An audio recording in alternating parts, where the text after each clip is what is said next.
Hi, my name's Nicole Correri, and I had the opportunity to work at the Peabody Essex Museum in Salem, Mass. As the Education and Civic Engagement intern, specifically working on an upcoming exhibit called After Hope.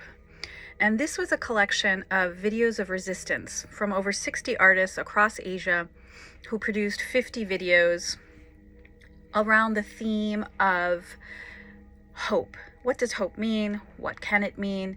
And how it fits into contemporary art and activism. So what was interesting for me in this particular project and getting to know the Peabody Essex Museum specifically is the way in which the Peabody Essex Museum creates very immersive experiences through using soundscapes and lighting and audio clips alongside whatever items are on display. So it gives a very real and visceral experience to whatever's being observed or looked at or encountered. So that's one thing that was particularly interesting to me.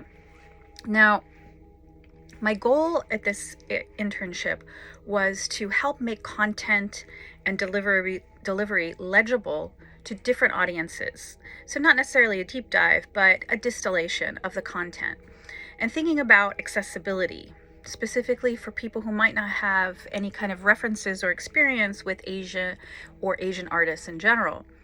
And one other thing that we were thinking about with the team that I worked with, Dr. Siddhartha Shah and Stephanie Tung at PEM, was thinking about anti-Asian sentiments and how that might be addressed through being precise or deliberate about presentation of the content and the artists. Another thing that I worked on was sensitivity of the content. Because this particular exhibit will be very immersive, people will be walking through and seeing these various videos of resistance, also thinking about how these videos might be received by a general audience. Are there any kinds of trigger warnings or sensitivity issues or explanation that might be needed to help people have an informed experience and in a sense, consent to experience and be immersed in that content of these videos. So I worked on a lot of specific tasks, including going through the videos and detailing how they might have some sensitivities or trigger warnings or things that might be important to note.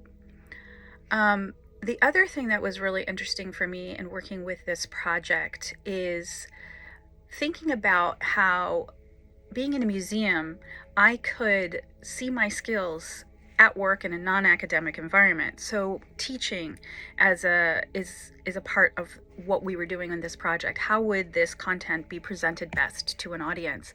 Thinking about my research as well, and how it could be applied in a museum setting and in presentation of materials.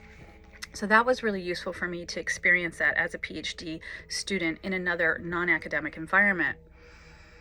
And I really, in particular, was interested in thinking about the big idea. So one of the tasks that was given to me was to distill what's the big idea here?